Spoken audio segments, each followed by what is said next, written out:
A while back, I posted an attack on Christianity that I've come to realize was also an attack on Judaism. This video is a continuation of how deconstructing ex-Christians can respect Judaism while unpacking our religious trauma. I want to talk about the inciting incident for the harmful series so that we can together examine our shadow. I'm speaking in generalities. I'm not going to repeat the hurtful things, and the series has been removed. A few weeks before, I posted a couple unrelated deconstruction videos that were stitched by a Christian creator with almost 150,000 followers on TikTok. His videos were what you'd typically expect from a Bible thumper and not something I'd normally pay much attention to. However, his followers came over to my channel to harass me. In terms of internet harassment, it was fairly mild. We all know how bad these things can get, and this was just a large volume of ignorant comments. I acknowledged to him that he could do what he wanted. I understand that this is the internet, and when I post things, they're now out of my control. But I asked him not to send his followers over to me anymore. He completely ignored me. The stupid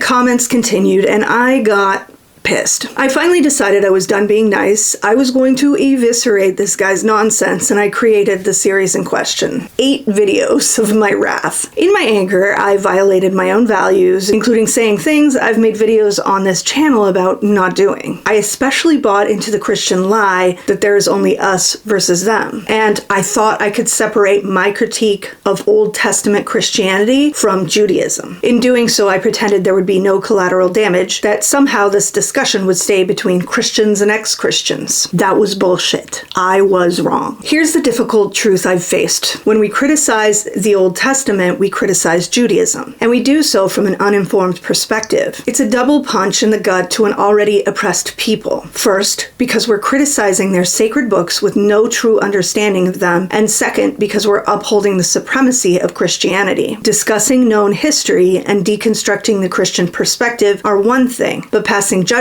on what's contained within the Old Testament is another. Christianity stole the sacred teachings of Judaism, misinterpreted their meanings, used those misinterpretations to persecute the people it stole from, and as the cherry on top, used all that horseshit to colonize a good chunk of the rest of the world. I have said all this before, and I meant it, but I still operated with unconscious anti-Semitism I'd been raised on. I had no malice, but it doesn't matter. Impact over intent. I want to emphasize that I'm not Jewish. I'm not looking to convert to Judaism, so I highly recommend learning about Judaism from actual Jewish people. I think it behooves all of us who are deconstructing to gain some fluency in Judaism, no matter what your current spiritual beliefs are. In this series, I'm going to explore what I, as a white ex-Christian, pantheistic, polytheistic witch, think we can do to deconstruct some of these more insidious bits of Christianity.